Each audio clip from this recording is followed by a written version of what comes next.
கிறிஸ்துவுக்குள் மிகவும் அன்பான தேவ ஜனமே, ஆண்டவராகிய இயேசு கிறிஸ்துவின் இன்ப இனிய நாமத்தில் இயேசுவே என்னோடு பேசுமேன்கிற இந்த தின தியான நிகழ்ச்சிக்கு இந்த காலை நேரத்தில் உங்களை வாழ்த்தி வரவேற்பதில் என் ஆண்டவருக்குள் நான் மிகவும் சந்தோஷமாய் இருக்கிறேன். ஹல்லேலூயா. நம்ம ஆண்டவருடைய நல்ல வசனத்தை பார்க்க போகிறோம். ஆண்டவர் இந்த காலை நேரத்தில் நல்ல பூஸ்ட் குடிச்ச மாதிரி உங்களுக்கு நல்ல சத்துவத்தை கொடுக்க போகிறார். நாம் ஆண்டவருடைய நல்ல வசனத்தை பார்ப்போம். வாருங்கள். சங்கீதம் 138 3வது வசனம். நான் கூப்பிட்ட நாளிலே எனக்கு மறு உத்தரவு அருளினீர், என் ஆத்துமாவிலே பலன் தந்து என்னை தைரியப்படுத்தினீர். ஹல்லேலூயா. நம்ம யார்கிட்டயாச்சும் உதவி கேட்க போனா அவங்க இன்னும் 2 நாள் கழிச்சு 1 வாரம் கழிச்சு பண்றேன் சொன்னா அவங்க நிலைமையை அவங்க சொல்றாங்க. அதுல தப்பு எதுவும் கிடையாது.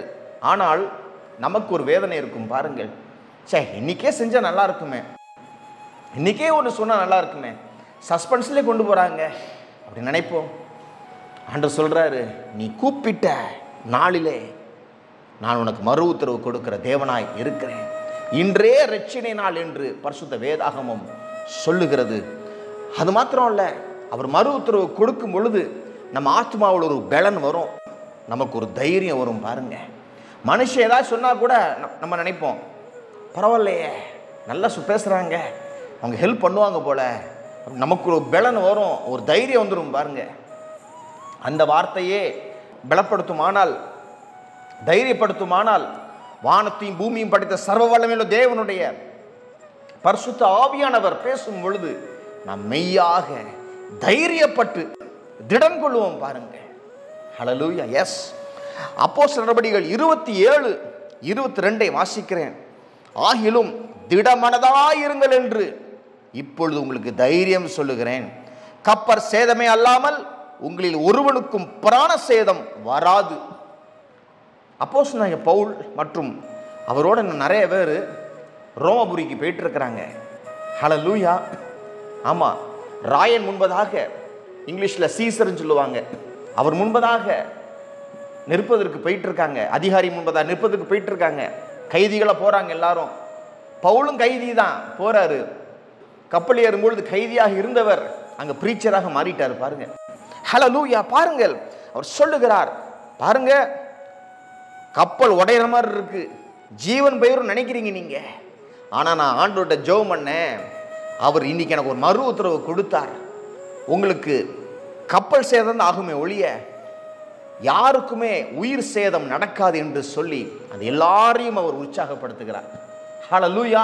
எல்லாரும் பவுல் வார்த்தைகள் கேட்டு திட மனசு வந்துருச்சு எல்லாருக்கும். ஹல்லேலூயா. ஆமா, பாருங்க. அப்புறம் நீங்க அப்போஸ்தலர் நடபடிகள் 27:26-27-28 வாசிங்கன்னா அவர் சொல்லுவாரு, ஆண்டவர்கிட்ட நான் வார்த்தையை பெற்றுக்கொண்டேன், இவ்விதமாய் ஆண்டவர் என்னோடு பேசினார். அப்புறம் ஆண்டவர்கிட்ட என்ன சொன்னாரோ அதே மாதிரி தான் நடக்கும் அப்படின்ட்டு பவுல் தைரியமா சொல்றாரு. ஹல்லேலூயா. அப்போ ஆண்டவர் கொடுக்கிற மறு உத்தரவு நமக்கு ஒரு தெளிவை கொடுக்கும். பாருங்கள், ஹல்லேலூயா. 1 சாமுவேல் 30:6 பார்த்தா தெரியும், தாவீது மிகவும் நெருக்கப்பட்டான், சகல ஜனங்களும் தங்கள் குமாரத்தின் நிமித்தம் மனக்லேசமானதினால் அவனை கல்லறிய வேண்டும் என்று சொல்லிக் கொண்டார்கள். தாவீது தன் தேவனாகிய கர்த்தருக்குள்ளே தன்னை திடப்படுத்தி கொண்டான். பாருங்க, தேவனாகிய கர்த்தருக்குள் தன்னை திடப்படுத்தி கொண்டான். திடம் எல்லாம் போயிருச்சு, மனைவிகளை தூக்கிட்டு போயிட்டாங்க, பிள்ளைங்களை தூக்கிட்டு போயிட்டாங்க. தாவீது சுத்தி இருக்கிற ஜனங்கள்லாம் ஒன்னாலதான் நடந்துச்சு அப்படின்னு தாவீதுட்ட எல்லாம் கல்லெறிகிறாங்க. பாருங்க, அந்த நிலைமையில தன் தேவனாகிய கர்த்தருக்குள் தன்னை திடப்படுத்தி கொண்டான், தன் தேவனாகிய கர்த்தருக்குள் தன்னை பலப்படுத்தி கொண்டான். ஹல்லேலூயா. நீங்க நல்லா ஸ்ட்ராங்கா இருக்கணும், எனக்கு ஆறுதல் வரணும் அப்படின்ட்டு மனுஷங்களை தேடுறதுனால உங்களுக்கு வந்துடாது. ஆண்டவர் உங்களை திடப்படுத்தும் பொழுதுதான் அந்த மெய்யான திடன் உங்களுக்கு உண்டாயிருக்கும். தேவ ஜனமே, பாருங்கள், அது மாத்திரமல்ல, 1 சாமுவேல் 30:7-8 நாம் வாசித்தால் தெரியும். நான் வாசிக்கிறேன். தாவீது அகிமெலேக்கின் குமாரனாகிய அபியத்தார் என்னும் ஆசாரியனை நோக்கி, ஏபோத்தை என்னிடத்தில் கொண்டு வா என்றான். அபியத்தார் ஏபோத்தை தாவீதினிடத்தில் கொண்டு வந்தான்.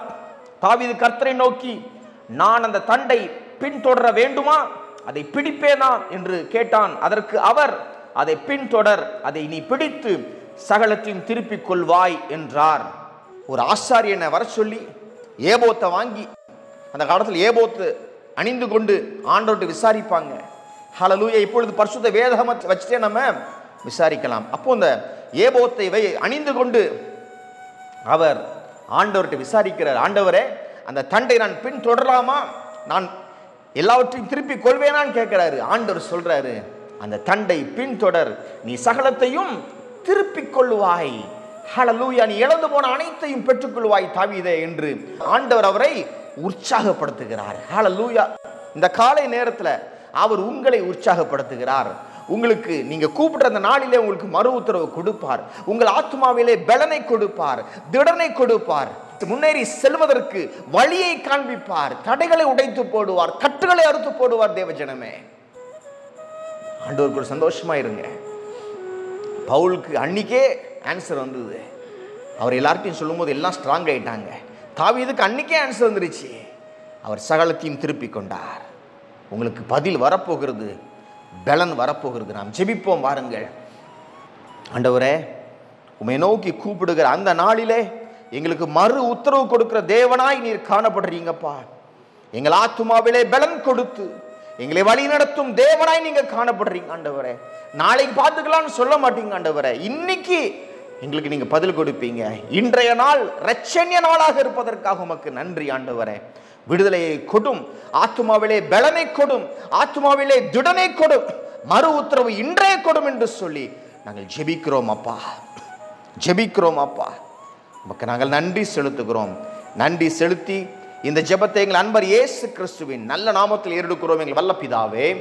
ஆமென்.